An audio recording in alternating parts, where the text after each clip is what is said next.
I had actually reached out to Riley when I knew she was doing a book, and I didn't even know if she was going to tour the book, but I am just so excited to be here with you and to talk with you about this book. It's a very personal book, and I've been watching the interviews and the press tour that you've been on, and it just feels like such a journey, and I just want to thank you so much for having me here today.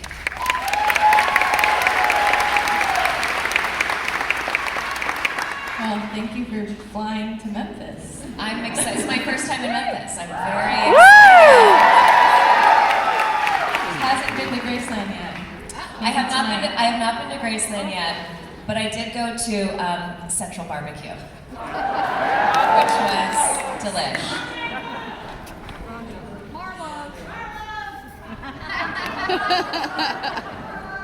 Okay, what? Oh, well. That's a restaurant. Yes, here we go. I don't know what that is. So, Riley, the biggest thing that I took away from this book is that you have a level of empathy for your mother that I have rarely seen in a relationship between a child and their parent, a sense of care and protection. And after reading the book, it was so clear to me why she asked you to write the book with her. Going into this book, every chapter, weaving through her stories and yours, I felt more and more emotional coming back to that same thought. And I really feel you holding her hand throughout the book. And it creates a tone while you're reading the book of extreme delicateness. I can feel the care and protection that you have for your mother throughout this book, and it's really unlike any book I've ever read. So I just wanted to say that to you first. Woo! Woo! Well, that was beautiful, and you should also write a book. Okay, well, I want to talk about the title. The title of this book is so evocative, and I was wondering if you could share what it means and how the title came to be.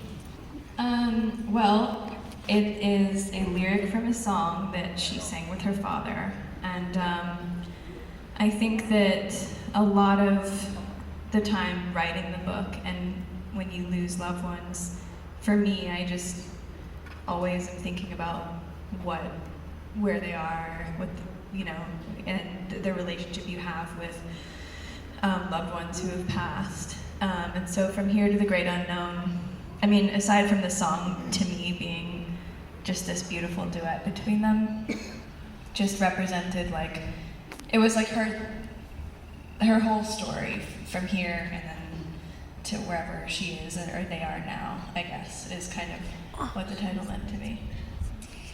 The structure of the book is so beautiful.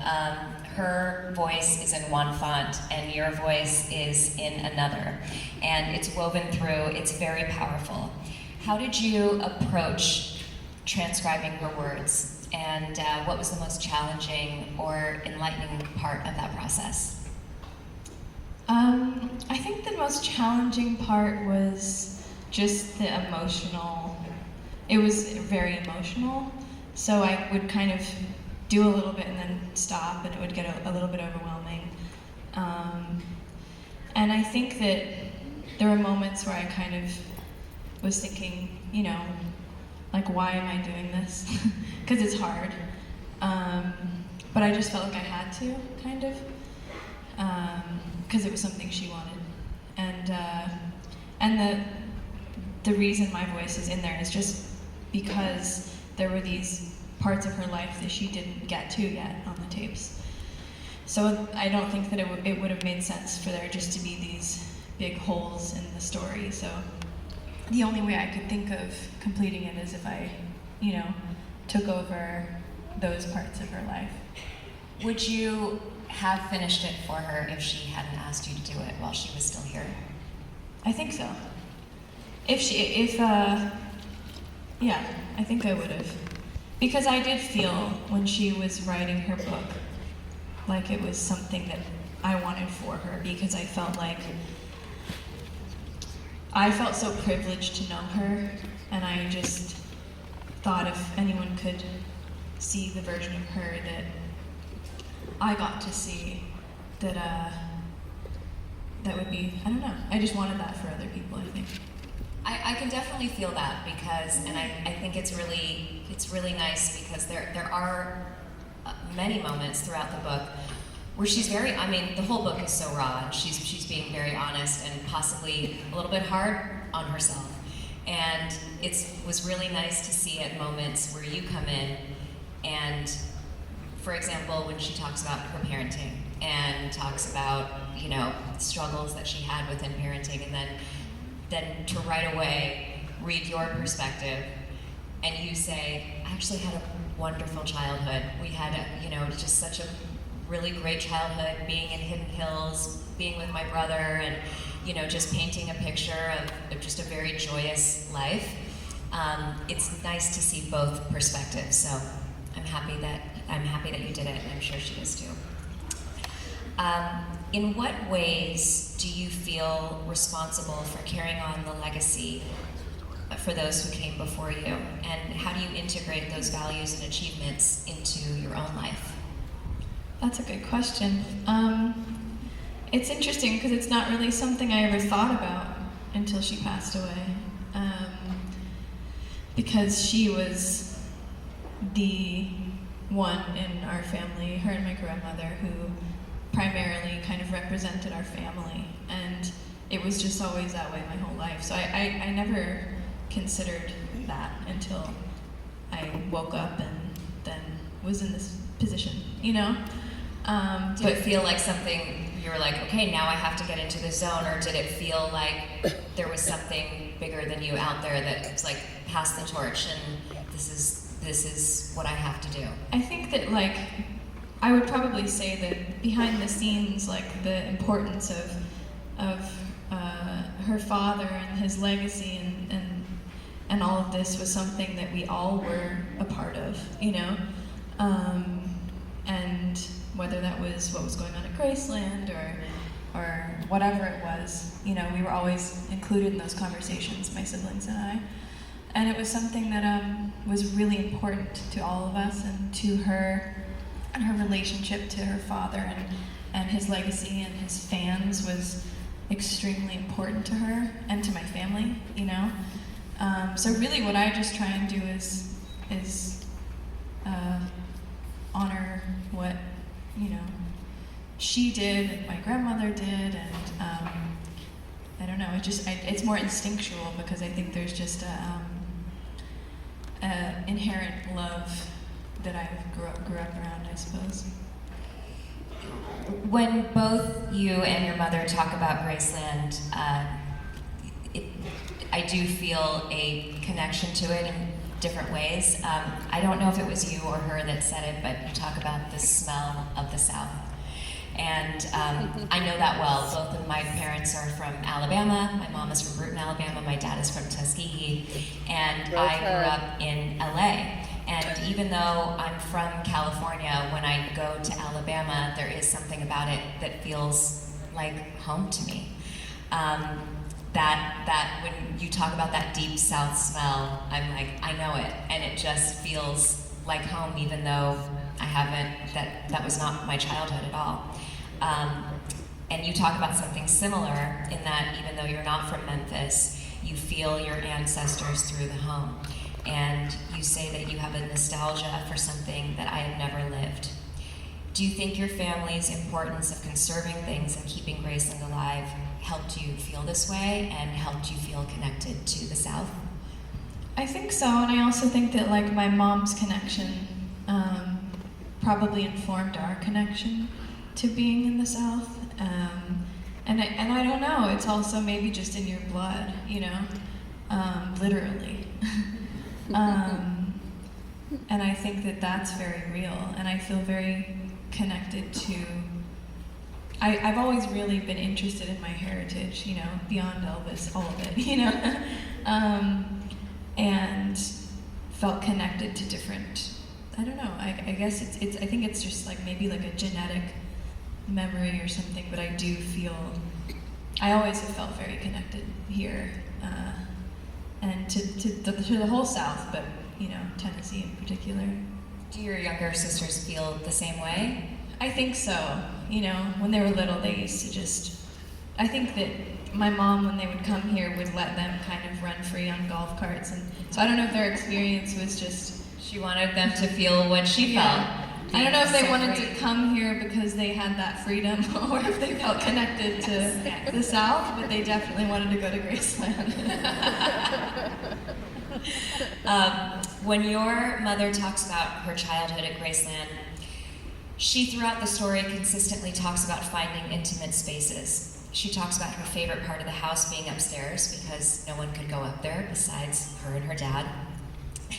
And she says when visiting hours were over, we would go downstairs, and her stories become a picture of what I think of as Graceland after hours. Did you see that in her? Did you see her a constant need of her searching for intimacy? At Graceland or in her life? In her overall life.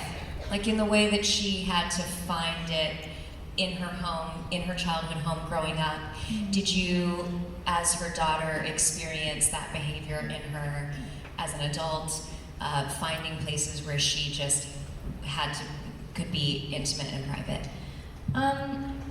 Yeah, but she also didn't. She liked having people around. We grew up with a lot of people around all the time, and I think that's how she grew up. She had a lot of people in the house with her, and I think that was comforting to her. So she kind of recreated that for us, and I think she also tried to recreate a version of Graceland in California for us. We had golf carts and land and lots of people, and I think that she wanted to bring that experience to us in California and have our childhoods be similar to what she had. I want to talk a little bit about something that I picked up on, in that I connected with her trying to find her own identity when one was already created for her, and how challenging that probably was for her. It can feel royal in nature, where there's not only a need but an expectation to share and be open with every moment in your life, and also death. Did she ever struggle with this, and do you ever deal with that in your own life? With expectation? With having to define yourself when it feels like the world maybe feels like they know you already, or has already made you. I think that for her it was she definitely had a harder time with that, because she was on the cover of every magazine growing up, and there was just, the way those magazines were in the 90s were worse than they are now, and so I don't think there was ever a proper representation really of her. I think that she also didn't really like doing press, very much.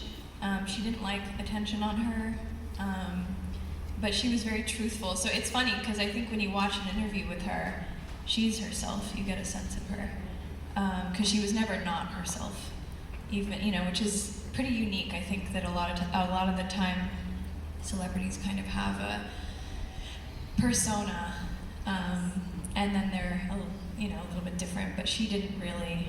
She was incapable of not being entirely herself all the time.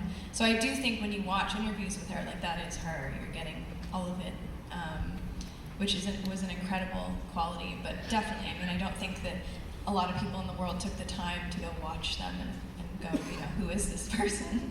So I think that was hard for her, definitely. Yeah, I felt that. I felt that in her writing. It felt like she almost had to live up to this archetype. So what for her, I don't know, I could be guessing this, but it felt like she was like, well, what's the point? Everyone has already decided that I'm this person, and that I'm darling, and that, and so I was just wondering if that was a struggle for her. Both you and your mother bring up stories where Lisa Marie is wanting to be alone with her dad and her dad's music. Especially after she passed, she told stories of her just wanting to be alone and be sitting in a room and wanting to just be just with her and her dad. And it feels like a way to match her grief, and she has had so much grieving in her life. And I find it really interesting that her ultimate place of joy, which is Graceland, was also a place of such deep pain for her. And I want to know how that was for you growing up there and weaving through that. Did you feel the ups and downs as you were going there? Like, were your experiences different one time than another time? I would say mostly, even though she did lose her father here, I think that she felt a sense of freedom here and actually closeness to him here. So I think this was a place for her to actually feel connected to her father. And so that was our experience, you know, and she would want to come and drive around on the golf carts and eat dinner in the house and go to her dad's room. And so I think it was, it's always been a place that's kind of emotionally complicated because there's so much joy and closeness, but also there's the loss as well. But I think that's the experience for a lot of people who come here.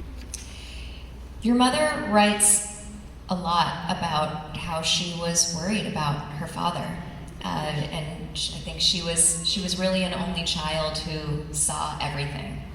That's very similar to me. I was an only child. I was surrounded by adults, and I think that there is an experience in there where I think people think that kids don't hear anything or that they don't see anything, and you know, but they're a sponge. They are taking in everything. And there's a moment where she talks about how she wrote a letter down one night. She said, "I hope my daddy doesn't die." And I had this visual of this little girl running around wild in an adult world with people running around her and probably not even knowing that she's there. But she had this intuition that was well beyond her years. Is that something that she talked to you about when you were growing up? She did. It's funny because I realized the other day when interviewers were kind of saying, like, what did you figure out about your mom in these tapes that you didn't already know? I was also going to ask you that, but now I won't. It's already been asked. So. Nope to self. There's nothing I didn't know. And I find that a lot of people who were close to her knew it all too, because she was very open. Every story in this book, I would say, you know, all of us knew, you know, everything. And that was one of the things that we kind of just grew up hearing about, is that she was worried about him. She always felt worried about him. And I think it was because, you know, there were some times where she came in and would see him kind of, you know, not able to stand very well or was having a hard time. And I think that children are really perceptive and sensitive. And she was always very intuitive her whole life. So I can imagine when she was a kid that it was, you know, the same. And I think she just knew that something was, I don't know, not right. She wrote letters and would say to him, you know, "Daddy, don't die," kind of a thing. And I think, you know, it's in the book, but he would kind of say that's not going to happen. But she definitely had a feeling. Yeah, I sense that just throughout her teens and adulthood, there was just a need to match her grief. So whether it was sitting alone listening to her dad's music or even dealing with her addiction, just a need to recognize that she was sad and have moments of being very, very sad. Something that was just for her. You can really sense that she had no one to talk to, because who could possibly know what that feels like except for her.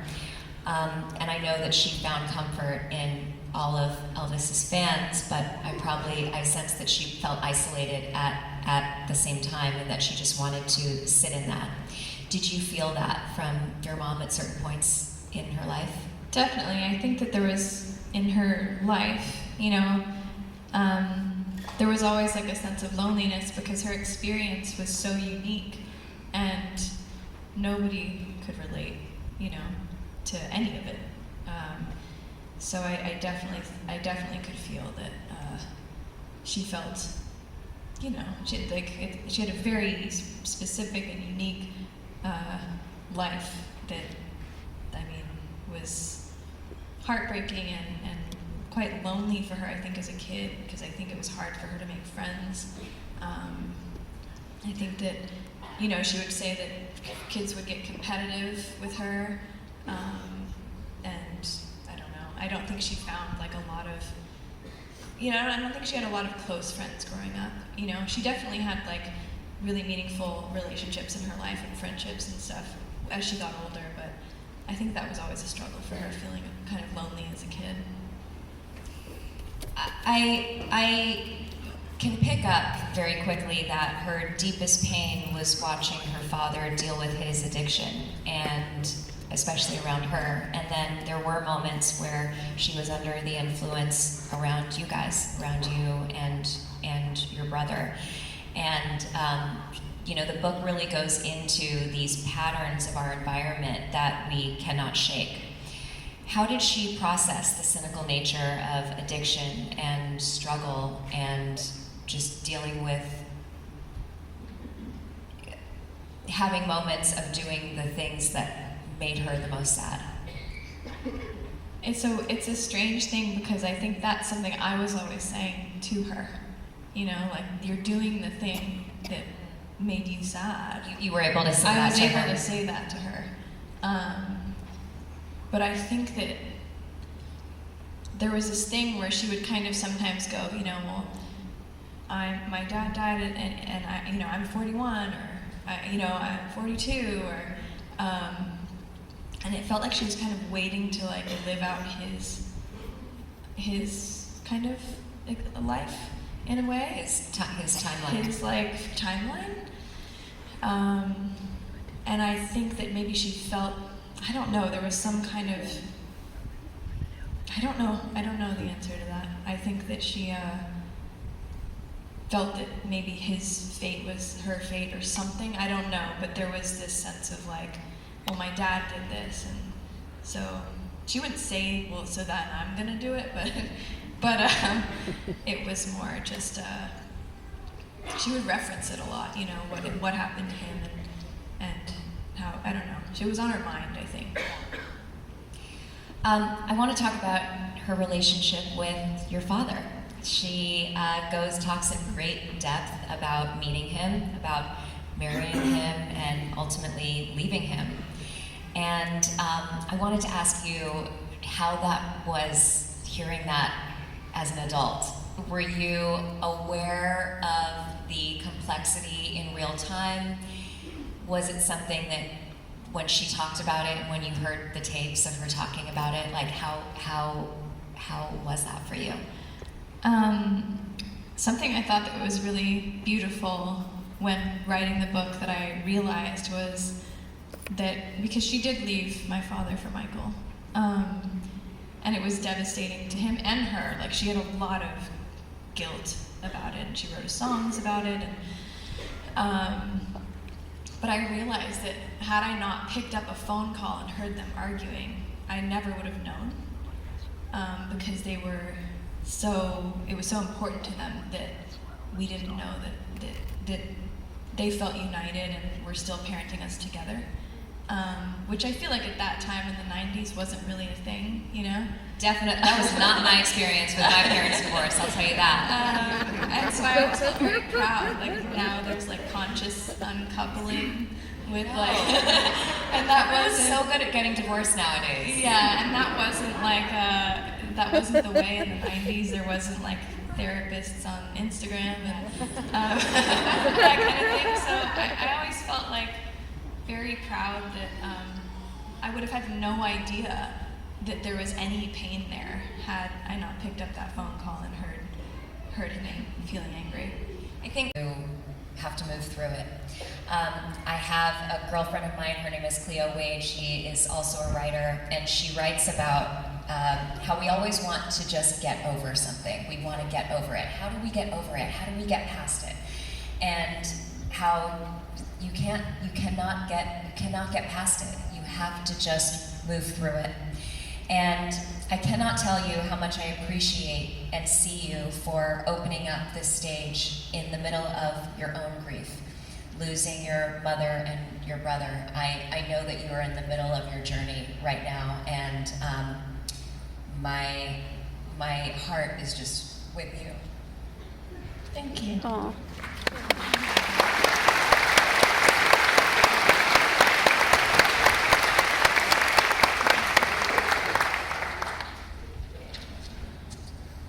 Nicole's crying. I'm supposed to be the one crying. Yeah, I'm supposed to be you. Your mother, as you say, was incapable of hiding anything from you. So, I wasn't. You already answered this question. I was going to say, did you learn anything through her from the tapes? No, I just was reminded at how crazy she was. And in the best way, you know? She just had me laughing the whole time. I know that like a lot of the book is really sad, but she would tell it in a really funny way.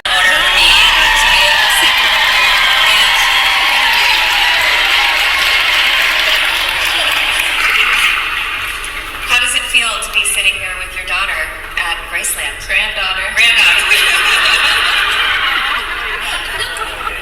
It feels great. It feels great being here with her.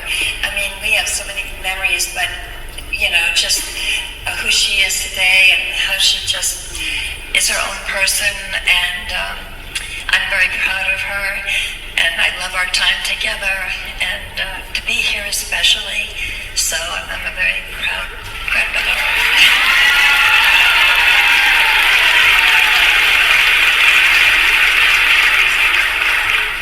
I would love to know about your first time coming to Graceland and what that experience was like.